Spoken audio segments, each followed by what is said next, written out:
turnout today.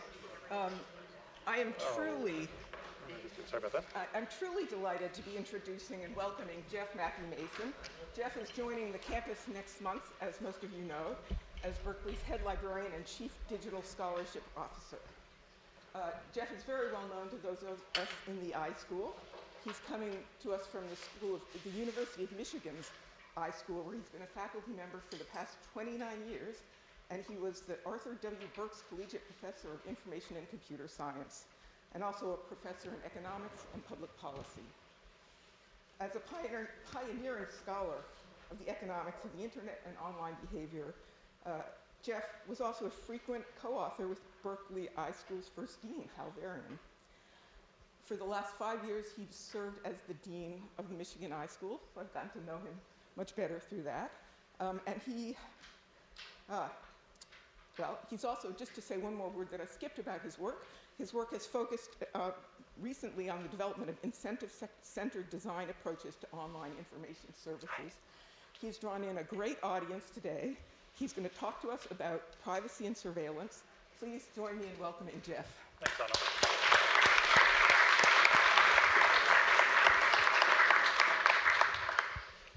Thank you all. Thanks for being here. I really appreciate it. I'm really excited to be here. As you can see, as Anno said, I'm kind of in transition. I'm still a Michigan faculty member until next Thursday, at which point I retire from Michigan and become an employee here at Berkeley. So I'm delighted to be here and getting to know people and getting to know the campus. A couple of years ago, shortly after Edward Snowden went public, security expert Bruce Schneier wrote the following. The U.S. National Security Agency has turned the fabric of the internet into a vast surveillance platform, but they are not magical. They're limited by the same economic realities as the rest of us. And our best defense is to make surveillance of us as expensive as possible. I think that Schneier's claim that privacy against surveillance is largely an economic question is sound. And that's going to be most of the framework of what I have to say today. Surveillance takes effort. It takes time and resources, and if you spend more on it, you'll do better at it. Protecting yourself against surveillance, ditto. Takes time and resources, and the more effort you put into it, the better your privacy will be protected. So at any given time, given the technology available to surveillers and to privacy protectors, the amount of money and effort each side employs is going to determine how much surveillance and how much privacy we have.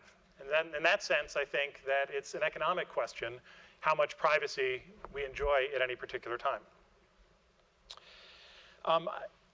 You might think that, well, there goes another economist who says everything's about economics, and what about policy, for instance? Isn't that important too, like maybe a heck of a lot more important? Absolutely, except I think it's actually still an economic question.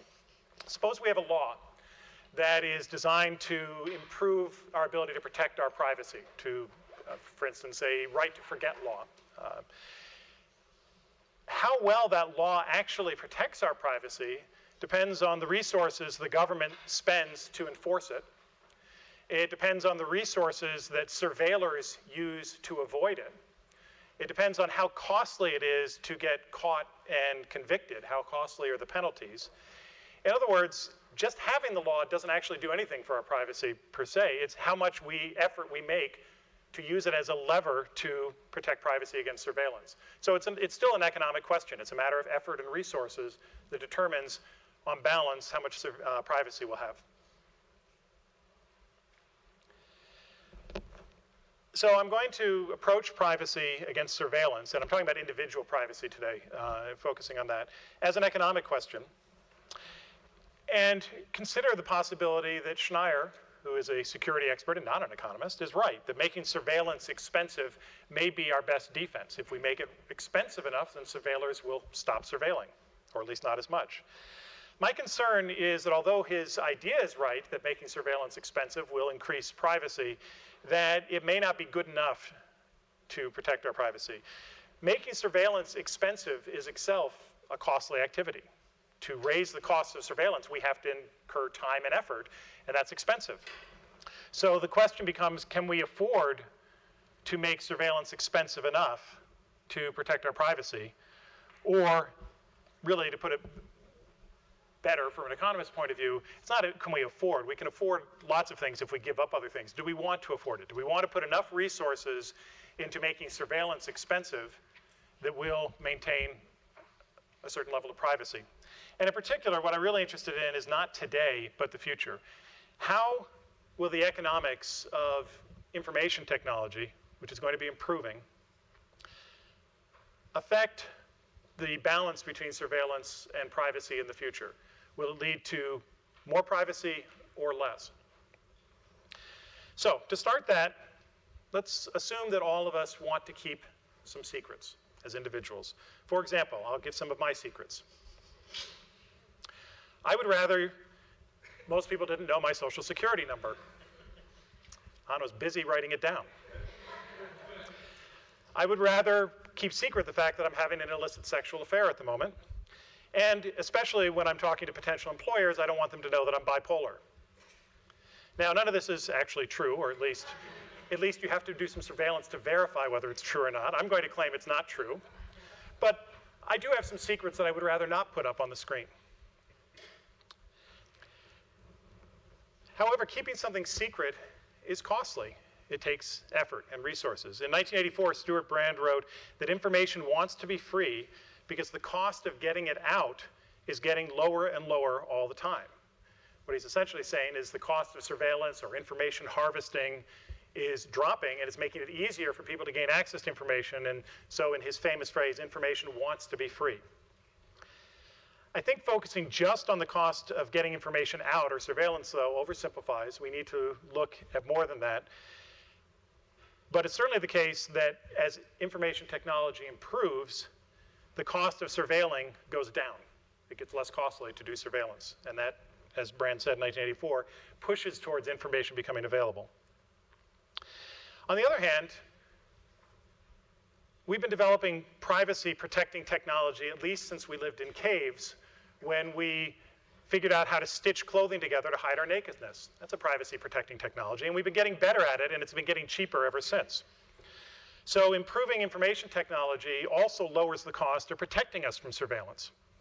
And we've got these two countervailing forces. Which way is it going to go? Is information technology going to give us more privacy or less privacy as we go forward? So to think systematically about this, or to try to at least, I'm going to sketch a simple economic analysis of the factors that determine how much privacy individuals have at a given moment. It's going to be a very simplified, abstract model, but it's just a talking model. It enables us to think about it. And then once I have that model, I'm going to talk about how changes in information technology will change the factors that go into determining how much privacy we enjoy, and try to see whether we can say anything about where improving information technology is driving us. So, we have some things we want to keep private. We can spend some resources to protect those things, to keep that information private. The more costly is protection technology, the less we're going to buy. That's the description of a demand curve for protection. The higher the price of protecting our information, the less protection we'll buy. The lower the price, the more we'll buy at any given moment, given how much protection we would like. So we have a demand for protection. Likewise, those who provide privacy technology have costs of providing it. It costs something to provide technology, or processes, or practices, or policy enforcement. The higher the price that we as purchasers of protection pay, the more the suppliers will be willing to provide to us. So there's a supply curve. Very straightforward. And the higher the price that we're willing to pay, the more protection they'll provide to us. And you're getting a whole semester of Econ 101 here in 2 slides. We get an equilibrium. We'll have some price of protection, some amount we're paying, and for that we get some Q star amount of protection. That's on my demand curve. I'm willing to pay P star to get Q star. I would love to get more than Q star, but the supplier is not willing to provide more than Q star unless I'm willing to pay more. And if I have to pay more, I want less. If the price goes up, I'm not willing to buy as much. So that's our equilibrium. At any given moment, given the technology, We're going to spend some effort and resources, not just money, but time and effort, policy resources, to ensure a certain amount of protection. I'm not talking about our privacy, it's just the effort we make to protect our privacy. And it will be provided to us. The same thing goes on the surveillance side. Some people want our information. Surveillers, I sometimes call them, or information harvesters. And they have a demand for the amount of surveillance, the amount of information they harvest. And the lower the price of surveilling, the more surveillance they'll do, very simply. And those who provide surveillance technology or practices or policies have a supply curve. It's costly to do surveillance. The more a surveiller is willing to pay, the more surveillance technology will be provided, or the more surveillance will be provided. And there'll be some equilibrium there. So again, holding technology constant, holding a whole bunch of other stuff constant, waving my hands madly like an economist, there'll be some amount of surveillance at any given moment that clears the market, if you will, or that is in equilibrium. So individuals are making some effort to protect their information, and surveillers are making some effort to get at the information. How much privacy we have, obviously, is the interplay of those two. I'm trying to protect, you're trying to harvest. The amount of effort you make, the amount of effort I make, somehow interact with each other and lead to privacy. So we throw up a function and say we get some amount of privacy, which depends on the amount of protection effort and the amount of surveillance effort. The more protection effort, the more privacy we get. So I put the plus there. The more surveillance effort, the less privacy we get. So again, this is just a model to think with, not to actually calculate any numbers with. But at any given moment, the amount of privacy we enjoyed, it depends on this interplay between how much effort we make to protect ourselves, how much effort surveillers make to harvest their information, and the two are at odds with each other. To think about how changing IT is going to change the amount of privacy now, I want to talk about how that changes the arguments of this function. How does it affect the protection effort? How does it affect the surveillance effort? And how will those two things balance out to determine how much privacy we get?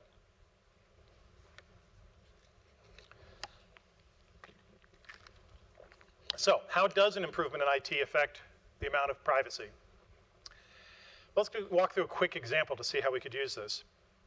Let's say that improving information technology over time lowers the cost of protecting privacy. Let's say firewalls get better. So for a given price now, I can get a better firewall that protects my privacy better. Well, lowering the cost of protection technology means that suppliers are going to provide more protection at a given price. It's less expensive for them to provide it, so they provide more protection for a given price. That leads to a new supply curve. They provide more for a given price, so for any price, any horizontal line, they'll provide more. So it shifts the curve to the right. The new supply, they'll give us more protection. And in this new equilibrium, we get more total protection. We buy more because essentially the price has come down. The cost has come down, so the price has come down, and we protect ourselves more. Shouldn't be any surprise there. Information technology has improved our ability to protect ourselves, so we protect ourselves more. But that's only the first part of the story. Changing the amount of privacy protection technology that we buy and employ and use is going to affect the amount of surveillance effort as well. If we install better privacy protection, better firewalls, let's say, that raises the cost to surveillance providers of providing a given level of surveillance. It's made it harder for them to deliver my information to information harvesters. So that has shifted their supply curve to the left. At any given price now, they can provide less surveillance, less information harvesting than before because we've made it more difficult for them by improving protection technology. And so the new amount of surveillance provided falls. We get less surveillance than before, Q double star, because it's harder. This is a quick example of a way in which I think systematically thinking through a model like this can help us avoid casual mistakes, the kind that the media make all the time, for instance. Anybody from the School of Journalism here? Hope not. You might think, people often do, this mistake is made often, we're making more effort to protect our information, so the surveillors are going to make more effort to get it from us. But holding everything constant, that actually doesn't make sense. The value of the information they get hasn't changed. I'm just holding everything constant. It's still worth what it was worth before. We've made it more expensive for them to get it, so they're going to get less of it. We haven't made it more valuable, so they're not going to spend more to get it. They're going to get less of it. We see that by thinking through these shifting curves. For example, having just moved to this area and be thinking about home security, when we install a burglar alarm on a house or a rental property, increase our protection, security protection in this case, we don't do that thinking that the burglars are now going to make more effort to break in. We do that because we think it's going to discourage them and they'll make less attempts to break in. That's why we put the little sign in front of our house saying protected by, because we think it's going to reduce their effort. They're not going to make, the stuff in the house hasn't gotten more valuable. The chance of getting caught has risen. It's harder for them to steal it, so presumably in equilibrium there'll be less theft. Let me believe that fantasy, please. Moving here from the calm Midwest. Okay, so now we go to what we call the comparative statics in economics. We've increased the amount of, as the cost of protection falls, we find the amount of protection effort goes up, the amount of surveillance effort goes down, and we get an unambiguous increase in privacy from our little function. This shouldn't be surprising. This was supposed to be an easy example. Of course, as we improve the technology of protection, the result should be, and it turns out if we follow carefully through, will be that we're going to have more privacy. So this is a systematic and straightforward way to think through how changing information technology will change the amount of privacy we enjoy. The problem is it's not so easy. In general, improving information technology over time is going to shift all four of those curves, not just one curve and then a derived shift of another one that I can predict. It's going to shift our demand and our supply of protection and of surveillance. And that's going to make it very complicated to say what the net effect will be on privacy. We'd have to actually have some measurements now to say how much does it shift these curves that I've just waved my hands and thrown up on the board. In fact, it's not even obvious whether improving information technology will shift the four demand and supply curves to the right or the left. They could go in either direction. So it's just a total zoo. For instance, improving information technology could change the demand for privacy protection, how much I want my privacy protected. As an example, surveillors with improved information technology can do more harm to me. They can, for instance, steal my identity more easily than they used to be able to and cause me all of the harm that identity theft causes. So, because of information technology improving, I might want to demand more protection because I'm more at risk from the surveillors. On the other hand, improving information technology can also do more to help us when our information is harvested. For instance, health diagnoses. When my information gets shared, I can learn more about my health condition and treatments for it and side effects and so forth. I can benefit from it. So I might want less protection. I might want more information sharing as it's easier to harvest my information and use it because there are benefits to me. So there's no obvious way to say which direction any of these curves is going to go when I talk about something as vague and broad and all-encompassing as improving information technology. So, is that the end of the talk? Can we say anything at all? Probably not, actually, at this macro level. This is why I hated macroeconomics as a student, because you really actually can't say anything. Are there any macroeconomists in the room? David's smiling. He felt the same way I did. Right? I failed my first macro course twice. Can we say anything? It is a systematic way to think about it. I think we can talk about particular examples, particular technologies, what effect they will have on privacy we can work through. But if we want to talk about long-term trends, which is what I set this talk up to do, I think we're a bit stuck if we just stop here. This is really a static, partial type of analysis, and we have to do something else. So now what I'm going to do is suggest that we take this framework, but we supplement it with what I think of as a computer science trick used particularly for analyzing algorithm complexity. It's not just a computer science trick, it's a common tool even in economics, but it's pretty well known in computer science. Look at the rate at which different factors are changing over time and see whether or not we can analyze those rates to determine that some of them are dominating others in the long run. If some of the factors that change are going to dominate others, then at least we can say something about where in the long run we'll end up. We can do that simple analysis I just did and see where privacy ends up in the long run, if we can identify that certain rates dominate the others. The canonical example, just to because that was a little abstract, is linear versus exponential growth. If one trend is growing linearly and another is growing exponentially, it doesn't matter if the linear started out higher, the exponential is going to win eventually. Now, eventually may be a long time in the future, but exponentials grow pretty fast. So if you actually get something that's that different, you know the exponential is going to win during your lifetime, more or less. That was an informal statement for those who were keeping score in the audience. Now, to discuss those trends and to be able to talk about what I think some of the trends are that may or may not dominate, I need to digress a little bit to provide something that some of you may be wondering why I didn't provide at the beginning, which is a definition of privacy. I've talked about, like, we all know what it is. It's one of those things we're all familiar with. But now to break it down into pieces, I need to be a little more precise. And there's something in particular about privacy that I think is really crucial to understand for thinking about these trends and rates of change over time. So for my privacy definition, I'm going to suggest that we need to specify at least 4 W's and say that by privacy, I mean not revealing something, a what. So there's some content that we're interested in not revealing, to some whom, to some person or group of people or identifiable subset of the population, at some time or range of times, and in some location. When we're talking about privacy, it's not just something's private or not private. It's, first of all, what is the thing? Who is it private from? When is it private? Where is it private? In other words, privacy is selective revelation. I think the two are equivalent.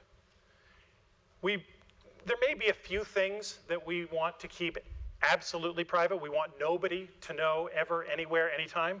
I'm not sure if there actually are any things like that. That's a question for the philosophers. But if there are, they're not very interesting to me, and I'm going to ignore them. I'm interested in the things that we want to share some of the time to some people in some places, but not to everybody, and that's what the privacy issue is about. How do we selectively reveal it and protect the information from those we don't want to have it for certain purposes or certain times? The equivalence between privacy and selective revelation, as I hope I might convince you in the next part of the talk, as much as anything is why I think we're going to see much less privacy in the future. It's the fact that privacy is really selective revelation, that we want to sometimes reveal our information to some people in some places for some purposes, that I think means we're going to have much less privacy in the future. But first, let me say it's even more complicated than that. Each of those dimensions itself has multiple dimensions, and it's important to recognize how complicated the notion of selective revelation really is. So let's just take the what dimension, the content. There are lots of different types of content that we care about differently with respect to place, time, use, person, and so forth. So the what dimension might include facts about myself, identity facts like my social security number. That's one type of what. It might include statements that I made. It might include facts about others that I know. It might include actions that I've taken, and so forth and so on. There are a lot of different types of information content we might want to keep private in different ways from different people at different times and places for different purposes. So selective revelation is a very high-dimensional, complex space, and I think that's going to be crucial for understanding the future of privacy. The cost of protecting privacy grows in the complexity of the space that we're trying to protect.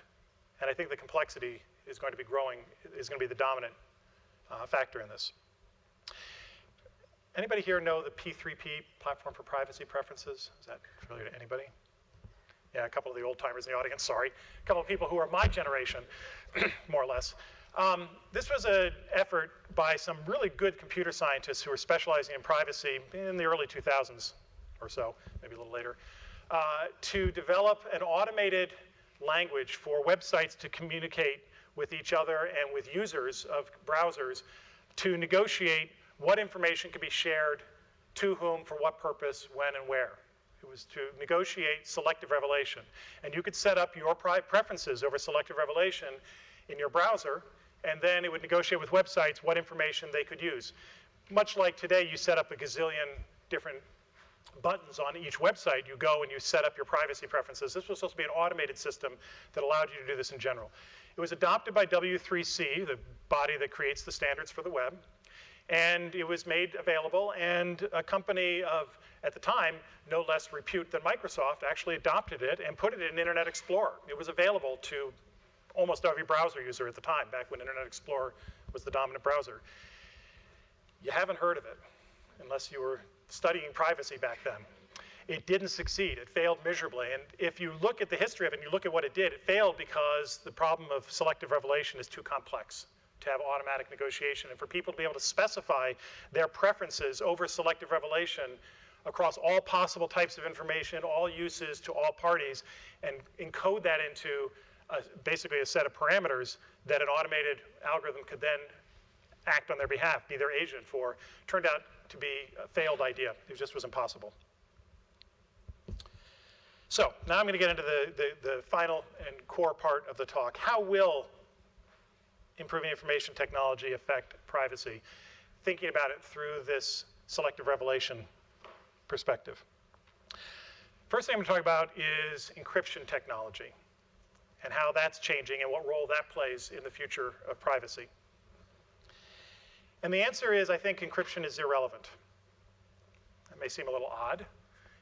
Many people think encryption is the key to all of this, people including, for instance, Bruce Schneier. The reason encryption is irrelevant is that encryption has already won its problem. It's done. It's over. The math of encryption is unbeatable. Can't be done. Once you've encrypted something properly, it stays encrypted. And this was a battle won several decades ago. This is not new. The secret keepers won this battle, and that's not going to change. Some people think quantum computing might change it. I think they're wrong, but in any case, we're a long way away from quantum computing, a long way from the type of computing we need to break this. Now, why is that? Let me give an example. A few years ago, the best number theorists on the planet got together and used what was then the best encryption breaking algorithm. They deployed it on several hundred computers, and they ran those computers for just over 2 years, and they were able to break one 512-bit RSA key, one encryption key, and not even a very big one, only 512 bits. They published that in 2009. Now, information technology is improving, computing is improving, so yes, we'll get better at breaking keys as time goes forward. But the rate at which we get better at breaking encryption keys is basically measured in decades, and it's linear. Because of the problem that has to be solved. It's basically a linear cost problem, and a slow one at that. And how much do we have to improve? That 2 years of the best team using a few hundred computers only broke one key. But of course, we've got billions of people on the planet, each of whom has multiple passwords and keys. And so we need to really be able to break encryption for the purpose of doing mass surveillance. We need to be able to make billions of keys in real time or very close to real time. It ain't going to happen. And in any case, even if you think technology can get that much better, the great thing is the protection side of this is superlinear. All we have to do is lengthen the key. And it's much cheaper to lengthen the key than it is to break the key. So every time we get better at breaking the key, we can just lengthen it, because the same computing hardware that allows them to break it better allows us to use longer keys without slowing down our transactions. And so keys get longer and longer. When I was a kid, we were using 128-bit keys. Now we're using 1024-bit keys. There's a reason for that. We're getting better at breaking them, but it's cheap and easy to use longer keys. We don't notice it. You don't have to remember those 1024 bits, thank God. So it's really no cost. So encryption is a done deal. That's not the issue for the future of privacy. If it were just encryption, then we would have as much privacy as we wanted. So why is there all this scare talk about the NSA breaking encryption? How can I fly in the face of all of the public uproar about their ability to get past encryption? It's not the math that's letting us down. The NSA hasn't figured out some magic weapon to break encryption. The NSA is taking advantage of the devices and protocols problem, or the end nodes problem. So let me describe that to you. To get information from, let's say, our brain or from some sensor into an encryption processor, that information has to move through a number of pathways, processors, protocols, and algorithms before it gets encrypted. So it's just a simple illustration. I have a thought, or I guess my wife has a thought. has to go through some input-output device into some hardware, has some system software running it. Eventually, you get to the encryption software. Everything before the encryption software, I'm just labeling the end node, or the devices and protocols problem. That information isn't encrypted at any step along the way until it gets to the encryption processor. It's exposed. It's unencrypted. The primary tactics that the NSA is using are interception between the end node and the encryption. They're just getting it in the clear by intercepting it. Or they're getting backdoors written into encryption so that it isn't actually encrypted, essentially. A backdoor basically means that it ain't encrypted if you have the key. So they basically are doing an end run around encryption. It's not that they've broken the math of encryption, it's that they've managed to insert some code that makes that math irrelevant. So yes, the NSA is very scary, so are a lot of other organizations, and they have a lot of ability to get at our information, but it's not because of the math of encryption, it's because of the end nodes, the fact that it's unencrypted, or you can put in backdoors. That's the problem. How is improving information technology going to affect efforts by surveillors to do end runs? The key issue that I see here is the growing scale in the network of information usage. And this goes back to the point I made a few minutes ago. Our demand for privacy is not absolute. It's actually selective revelation. We want to make our information available some of the time to some people in some places. And as we're finding better and better ways to use information, we want to do that more and more often. We want more people to have access to our information for more purposes more of the time. We're increasing the number of end nodes. I haven't figured out any way to formalize this yet, so this is just a conjecture, but I think the rate of increase in the number of end nodes, the ways we want to use information, is probably much more than linear, and exponential isn't a bad guess, given that it's a network of uses, and these uses all interact with each other. Plus, the information's flowing over a network, and the network's more complicated, and we can have physical interception as well as other types of interception. And this basically just illustrates it. I put something into an envelope, and I encrypt it. That's the end node. Along the path, it's encrypted. It's safe. It's fine, unless somebody put it in a backdoor, in which case it isn't actually encrypted for all intents and purposes. But if it's encrypted, it's fine. But then the whole point of putting it in that packet and sending it over the network was so that somebody at the other end could use it. And to use it, they have to unlock the encryption and have it unencrypted. So at both ends, the information is in the clear at some point. And it's actually the other end that's especially a problem, because we have precious little control over the destination of our information. However good we are at making sure that we're smart enough to know nobody installed a keystroke logger on our system through malware, how good are we at that?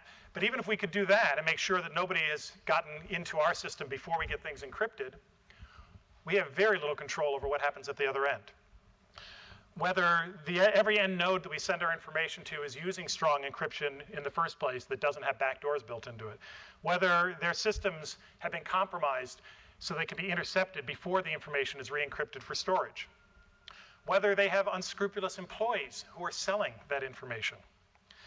And indeed, as you probably know, a couple of years ago, the US IRS was hacked, and about 100,000 unencrypted tax returns were stolen. Nothing that we individually could do to ensure that the IRS had good security hygiene. And so that tax information was made available. Now, it turns out, everybody thought that was a pretty big deal. Tax returns, IRS, they can't even protect our information. That was the big one until this spring, when the OPM hack was announced, although it actually happened a couple of years ago, but they only admitted it this year. At least 4 million civilians, I think the numbers are up higher now, but that's the last one I remember looking up. At least 4 million civilian and military applicants or employees, not all of them were employees of the government, they included applicants, had their SF-86 forms stolen. The New York Times and others believed by China, who knows, I probably should, it doesn't matter actually who stole it, but a nation state would be the type of organization that have the resources to pull this off.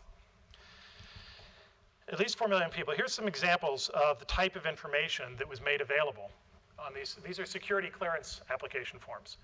So a whole bunch of information of the sort that we normally don't want to have available to information harvesters.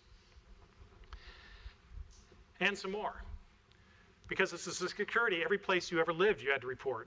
Basically all your close friends and where they live and what their phone numbers are. Any foreign friends you have God forbid, you have to report. So an enormous amount of information, over 4 million people, including, by the way, my son, had their information stolen, and somebody has it now because the end node wasn't secure. Well, as is so often the case, I could have made this talk short just by showing you 2 frames of XKCD, which pretty much nails it.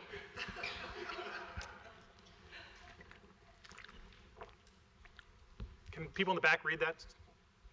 Not? Okay, then I won't read it out loud. I'll let you enjoy it.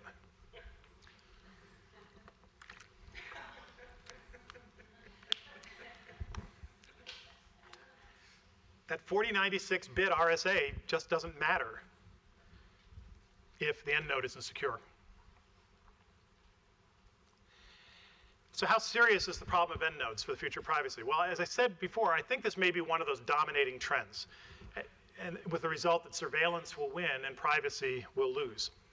The network of desirable information uses is growing in size and complexity. That means more end nodes, more links, more vulnerabilities. And now we get into a standard security problem. The type of security you need for this type of information harvesting or surveillance is what's known as weakest link security. What matters most is the weakest link in this network of nodes and links that has our information in unencrypted form.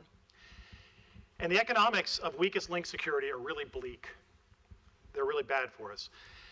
Defenders of information have to cover all the points of attack because only one has to be intercepted for somebody to get our information. So you have to make all the links secure. Attackers only have to find one weak link. As the chain, as the network, if you will, of information gets larger and more complex and grows, probably exponentially, the cost of protecting all the links grows exponentially. The cost of attacking only grows linearly in the number of links. And so it's really a losing proposition for us to expect, I think, to be able to protect against interception of information in the clear. So the encryption is lovely, but it isn't the issue. It's the fact that the information has to be unencrypted to be useful at some point, and the places where it has to be unencrypted are growing, and the cost of acquiring it isn't growing as fast as the cost of protecting it. So I think privacy by encryption is going to be overwhelmed because of the growth in the desirable uses of decrypted information, which is a good thing. It's desirable uses. We want to use the information for good. There are lots of things. We people in information schools kind of think that it's good to be able to use information, but it's putting privacy, I think, in long-term peril, any sort of meaningful privacy. Now let me talk about another technology, de-identification. De-identification is an alternative solution, which is when the information is in the clear, de-identify it so that at least it can't be attached to you. So somebody may get the information, but they don't know it's your information. Your privacy is protected. It's a common technology and method, and I'm going to talk about it in a moment. Let me just first point out, it actually can't completely solve the problem, because for certain types of information use, you have to have identity. You can't de-identify and use it. The IRS needs to know it's my tax information so it can link it to my bank information and my employer information and so forth. My doctor needs to know it's my information so she can link it to other medical records and diagnostic tests and so forth. So we can't de-identify all information for valuable uses, and that problem is going to persist. But maybe we can de-identify enough to slow down the growth and the complexity of this space so that the cost of protecting it doesn't grow exponentially. So let's think about de-identification and how that might help us. Basically, instead of relying on encryption, when the data is decrypted, rely on anonymization. Well, I think the scaling problem is going to defeat us again. I think actually it's going to work against us, and de-identification is not going to help either. Quaintly, we, at least various government agencies and others, once thought that stripping name and social security number was enough to protect privacy when you stripped it from data records. Boy, were we wrong. As an example of that, the IRS makes a random sample of tax returns available to tax researchers so that they can do studies. Back when I was a graduate student using that data in my research, it was 50,000 tax returns made available every 2 years, and the name and the social security number were stripped off, so you didn't know who it was. Well, around the time I was in graduate school, actually while I was in graduate school, another more clever than I tax researcher, realized that by using other information on the tax return and other information in the public domain, it was possible to re-identify many of those tax returns, particularly the tax returns of higher income people. There's information on the tax return that identifies your geography.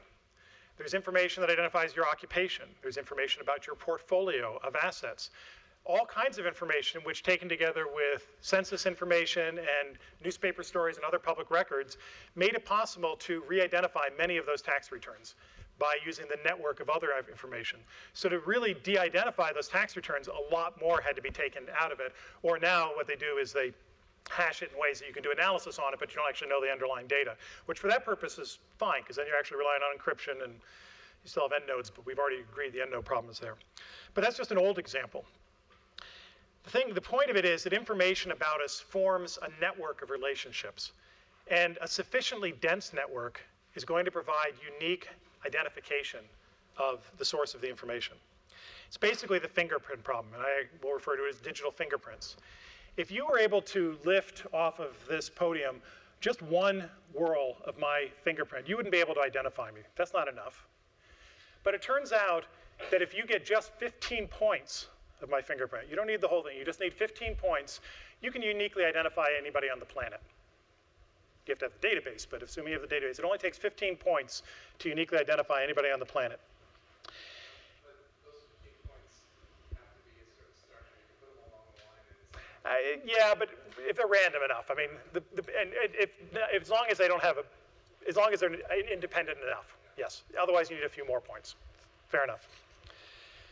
Improving information technology is proliferating the number of things that we measure and record about people, the points about our identity that are available. And at the same time, the exponentially decreasing costs of information technology are unleashing exponentially better ways to mine those points of data to uncover unique patterns that can be used to identify us. So we essentially are in an age where everybody has a digital fingerprint, and increasingly we're able to re-identify people with those. And it's actually quite remarkable how well this can be done. For example, it turns out that the sensors in your cell phone measure enough things, including acceleration and direction, that by flipping over your cell phone, you've created enough disturbance in the electrical signals that you can get a unique identifier for that cell phone. And you can read that with an RF reader. So it's somebody at Stanford did the research on this and showed that all it takes is turning your cell phone over on the table to generate a unique ID for that cell phone, which can then be used to trace it from then on. More catchy example, perhaps, a little more obvious its uses, and also one that has a local connection. Research by Akisti, Gross, and Stutzman. Akisti is a former PhD student of this school.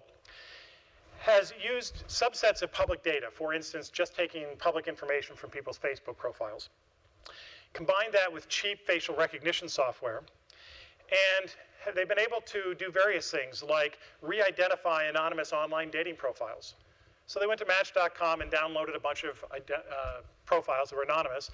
Then they downloaded a whole bunch of stuff from Facebook, and using data mining and facial recognition, they were able to re-identify the Match.com folks.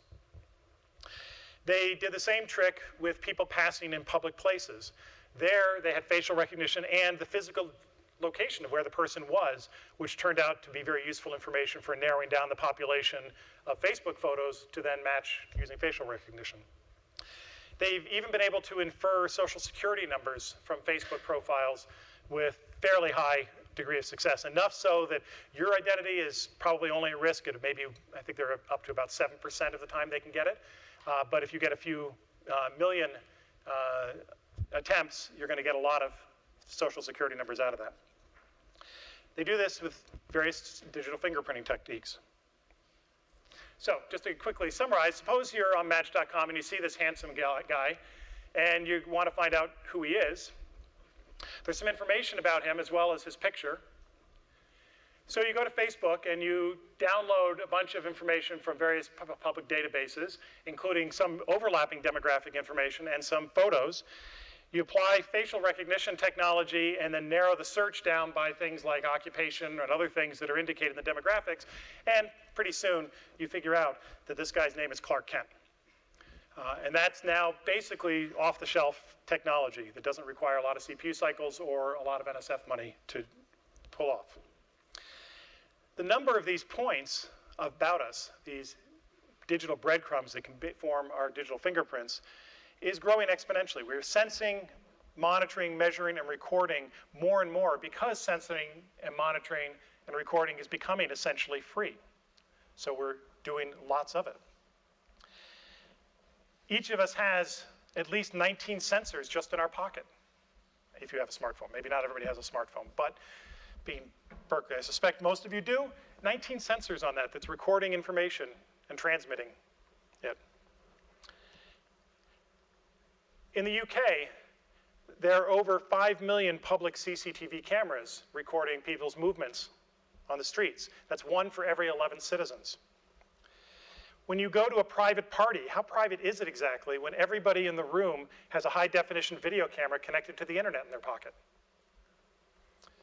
And in a few years, we're going to be in the midst of the Internet of Things, when we'll have billions of network-attached sensors everywhere. Everything is going to be a sensor. It's going to be attached to the network, gathering various bits of information, sometimes about us, that people will have access to find our digital fingerprints. And the problem is even worse than the sensors problem, because it's not just sensors in the environment that are grabbing information about us, possibly against our will, but nonetheless we can't do anything about it. But we're actually volunteering it because we want people to have our information. We're making more and more of that information available, sometimes de-identified, sort of, but we're making bits and pieces available, like our Match.com profiles, where we share some of our information, which then becomes part of our digital fingerprint. So, for instance, if I reveal my bipolar condition on patients like me, I can do it anonymously, and I get many advantages from that. I join a community of folks who have a similar condition. We share information about diagnoses, treatments, side effects, experiences, social issues, and so forth. The patients like me sells the data to medical researchers who can then do research on it. Wonderful stuff, but it's just a Match.com page. And as soon as I do that, basically, somebody can very easily, if I have any public information about me at all, really, can very easily find out who I am and what my condition is. So improving information technology is increasing our sensing, our digitization, our aggregation, and our federation of personal data. And it's increasing the power of data mining tools that can extract uniquely identifying patterns. We have a fundamental scaling problem here for privacy, one that I think is going to dominate any ability to use de-identification to protect our privacy. So, I'm going to summarize now. Surveillers are winning against encryption because of the end node problem, which is an exponential versus linear scaling problem. The end nodes are increasing, and they only have to find one weak link to get our information. Surveillers are also winning against de-identification because of digital fingerprints and data mining, which I think is also on the order of exponential versus linear. We're making enough information available that we can be re-identified, and the information that's out there about us becomes available to information harvesters. Now, it's really hard to formalize these. I've been waving my hands this entire hour, and I have not yet figured out a way to prove that any of these things are formally exponential versus linear with any degree of interest. And the problem is that privacy or selective revelation is such a complex space that you really have to pick one piece of it at a time if you want to formalize and do some measurements. So I don't claim to have proven anything, but I think as a way of thinking about this, I at least, having thought about this for several years now, am comfortable conjecturing that the exponential trends I've described are going to dominate our ability to protect our privacy, and that because privacy is selective revelation, we're going to be living before long, probably in our lifetimes, in a world where essentially we have radical transparency or full revelation, where we should get used to the fact that we can't count on any information about ourselves being private. It doesn't mean that some of it won't be private some of the time. We will have almost control over what people have access to at any given time if these trends continue. Thanks a lot. That's it.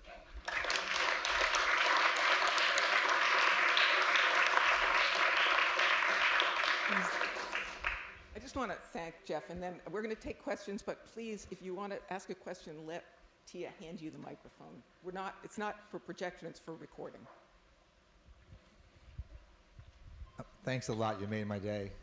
Yeah, it's a cheerful talk, isn't it? Is it possible that we could address this problem by reducing the quality of the information by, say, for example, creating a lot of noise about ourselves, fake identities, generating a lot of fake data about ourselves and getting it out there? Is that a possible solution by lowering the value of it so that would lower the demand? Yeah, that's sort of the next one on my list to think about, obfuscation or data obfuscation, which is a technique we use sometimes. We use that, for instance, for video piracy, or we have in the past. I honestly, Bobby, haven't thought about it very much. My sense is that the problem with data obfuscation is, again, we still need high quality information available some of the time for people to actually use. So we can't make it obscured all the time, or we degrade its value for the positive uses as well. So it's sort of like de-identification, and I don't think it completely solves the problem. And my hunch is that the cost of doing that and still making it usable enough is going to increase faster than the ability to data mine it to get, basically solve the signal to noise problem. Yes, we can add noise to the signal, but somebody else is going to be trying to extract that signal from the noise. And my hunch is, but just a hunch, that that's going to get better faster than we can use obfuscation to hurt them. I could change my name to John Smith. Would that help? Example? Could. Yeah, I mean, certainly all these things help somewhat. I mean, there's no question we can do things to enhance our privacy protection. We're losing the battle, basically. But my sense, at least the things I've thought about, but this one I haven't thought about very much. I'm aware of it, but I haven't thought about this one very much.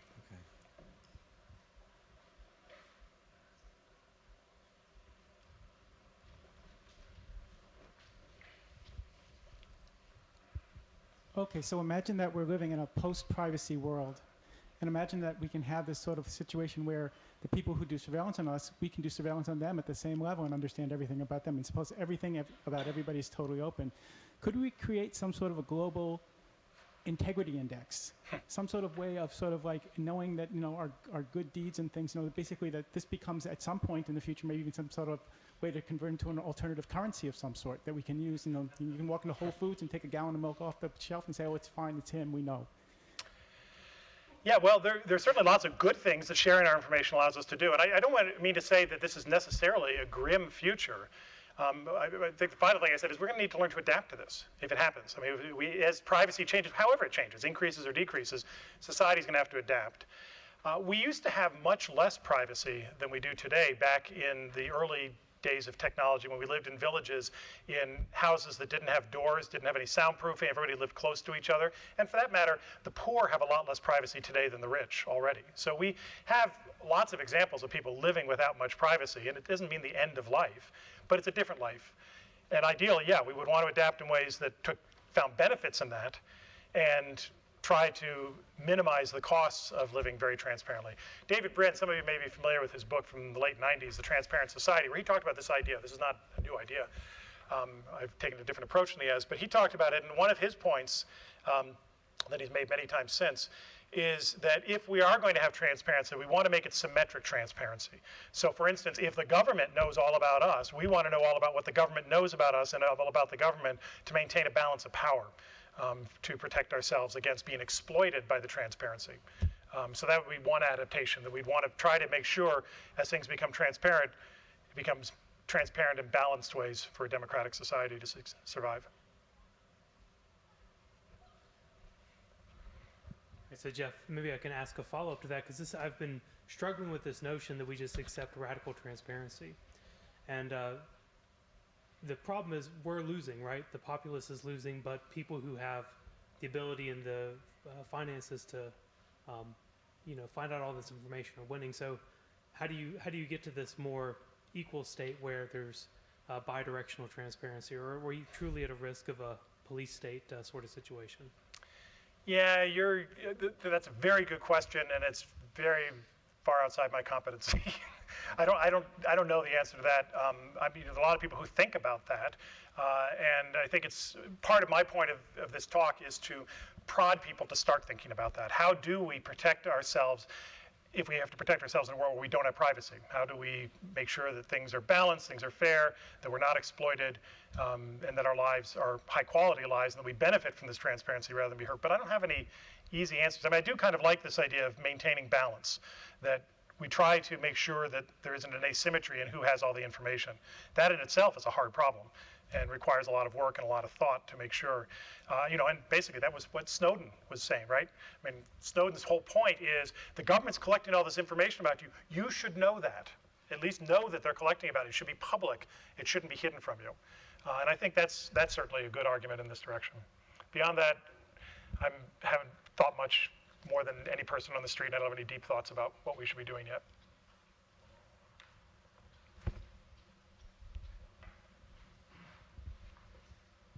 So I think the real frightening thing is not just the data, but with that data you can find out the persona, the way people think, and then you can anticipate what they're doing, and so your life is going to be controlled in some way. So that's the real frightening part, I think, from your talk, and being able to anticipate what people are going to do, and then be able to use that information to control masses of crowds and those kind of things.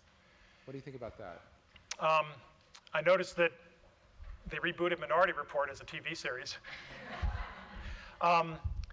Yeah, I think we have an example of that today, which people have been concerned about for some time, and that is in e-commerce information and recommender systems.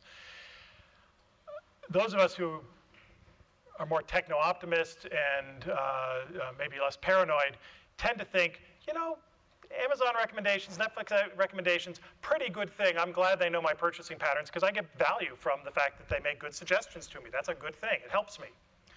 Other people think that they're manipulating you. They're making you buy things you don't want to buy because they know so much about you. Not such a good thing. Which is it? There's no easy answer to that, of course, but that's, we can start studying that now. People are studying that, trying to figure out to what extent is this a good thing that the information is being used to basically customize our lives and help us, or is it a bad thing in that it's being used to manipulate us? And I think both are possible to some extent. Our knowledge of human behavior, though, the good news here is that our knowledge of human behavior is so poor that our ability to really manipulate humans, no matter how much information we have about them, is still pretty limited. I mean, we really just aren't very good at manipulating people, even when we know stuff about them. Blackmailing them, we may be pretty good at. That's different. I mean, we can blackmail people, but actually manipulating, we aren't very systematically good at that, I don't think. But then maybe I'm just an optimist on this. Thanks for your talk. As a privacy researcher, it certainly guarantees our employment to have more people saying, privacy is dead, get over it, right? I feel like maybe we've heard that before. I was curious about your model of the economics. You talked about, right, there's certain hand-waving or assumptions that are common in economic models, and we just try to see, well, how is it useful given certain assumptions? As you said, you made a lot of assumptions in this talk, and I guess I'm just curious about which conclusions do we feel like we can draw with these assumptions, and which things do you think are really worth looking at where the assumptions don't hold and why that might change the outcome? So one example I had in mind, endnodes being vulnerable in sort of encrypted communication scenarios. That's a great example we've spent a lot of time talking about the past 2 years. I think a lot of people would point out, actually, it seems like endnodes are maybe not as vulnerable to certain problems. Like, if the NSA wants to do mass surveillance of everyone's online communications, which it seems like they've been doing, well, the fact that they can come to your house and hit you with a wrench is actually quite expensive to go to the house of every person in the world and hit them with a wrench. You might say that's quite expensive.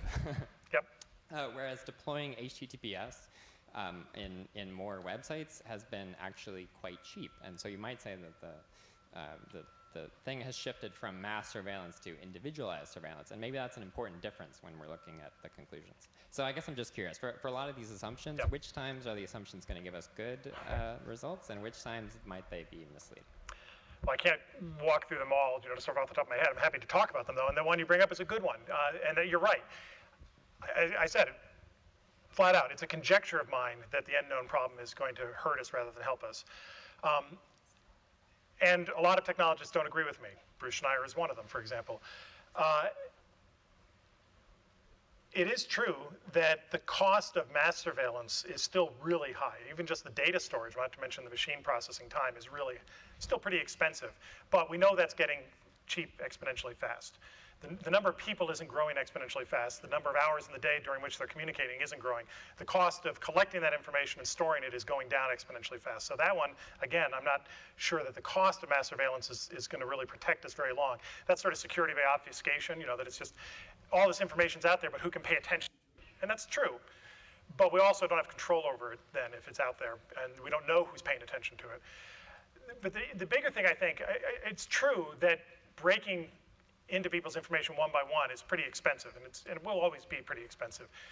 The question is, are there enough end nodes where there are masses of information available unencrypted, like the OPM server, like the IRS server, et cetera, like your bank's server, where there's enough information available that the value to surveillors would be really high and they only have to break into that one thing, the target computer, for instance, with all the credit card numbers. So you're right, I think that's where the problem is, at those end nodes where there's aggregated information rather than one by one stealing individuals' information. And the cost still of doing that kind of mass violation is pretty high, and there's not that much that can be done with it unless you're at the scale of the NSA, but those costs we know are going down really fast. So I don't think that's not going to protect us very long. I think it's just at the microphone. You gave an economic analysis. That's what you promised. That's what you did. That's fine. But economics isn't the only thing. As a newcomer to California, you'll find the cost of water's going up when you pay your utility bills. So I could do a classical microeconomic analysis of how much I want to pay for how much water. But I'd much sooner get legislation that reduces the ability of early water rights owners to deplete the aquifer as an alternative way of making water available, and have the additional benefit of shifting the costs onto them. So I'd welcome any comments on non-economic aspects, and I can't resist the comment that it's not only privacy researchers that your future blesses, but also schools that are concerned with resource discovery. Sure. Well, I absolutely agree that policy is important, but as I said at the beginning, I think for this type of problem, it's still fundamentally a resource question, an economics question in the sense of resource. You can write laws that say who has the right to what information, but that's not going to stop the surveillors unless you enforce those laws. And that's just another type of privacy protection technology. My definition of technology basically is very broad, and I include policy as technology. It's human generated, it's not organic, it's something we generated to accomplish certain tasks, and it's part of our privacy protecting technology, and I absolutely think it should be included in this discussion. But I still think because there's this counterplay between those who want our information and those who want to keep it private that leads me to say that it's a resource contention issue. It's how much effort one party makes versus the other that fundamentally is going to drive how effective policies are going to be as well. And with water rights, I'm not an expert there, but I am aware that one of the issues with water rights is that people actually don't follow the rules and they steal the water, and then you still have to enforce it. I mean, it still doesn't completely solve the problem. It does, once you've enforced it, it solves the problem, or at least it allocates the cost where you want them to be, but it's still costly to enforce water rights.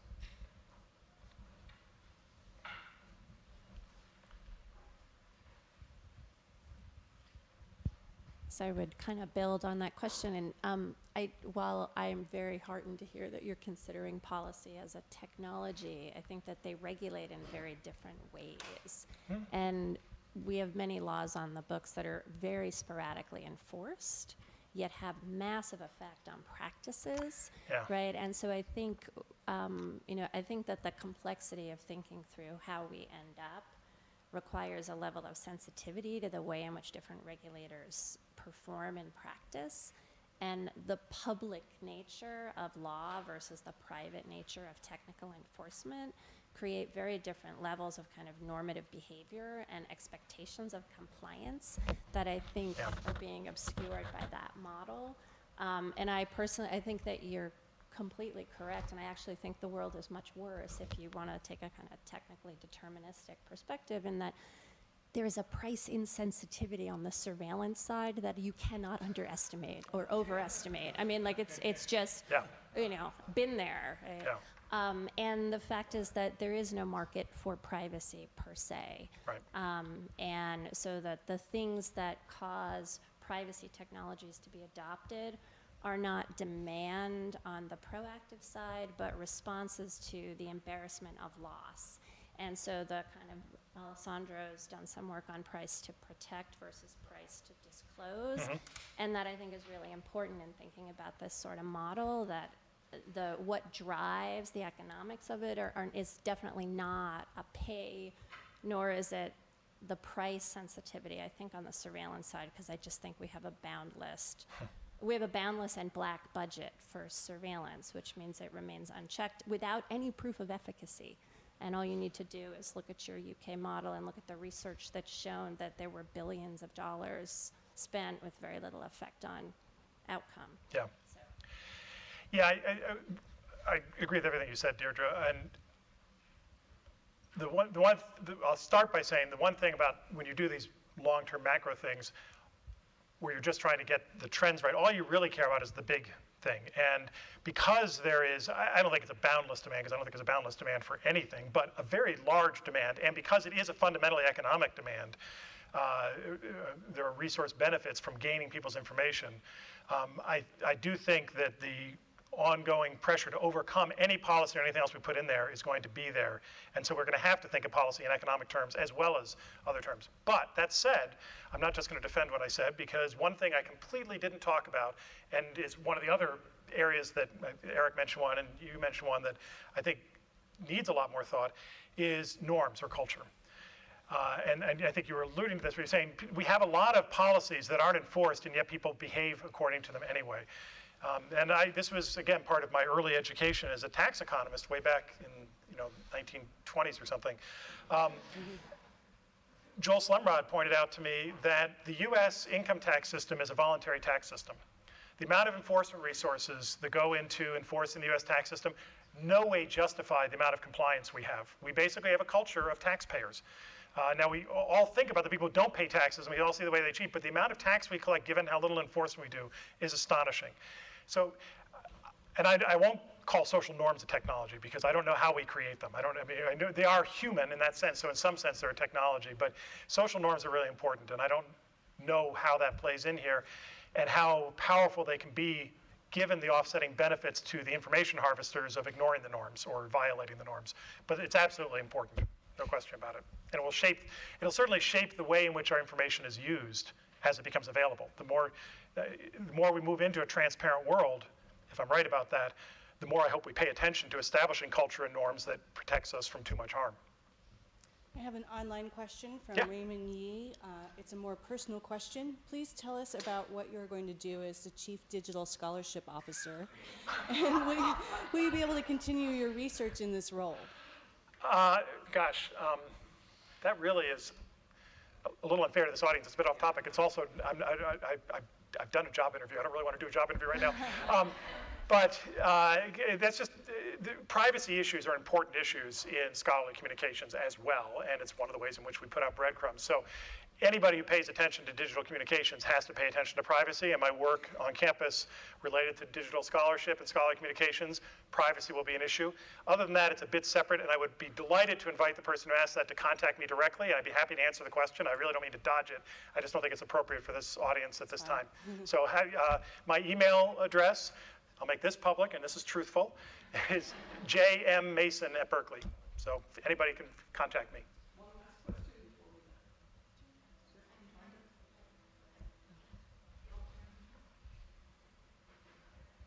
It's not really a question. It's just a statement, really. But in Oakland, the license plate reader computer, the hard drive got full.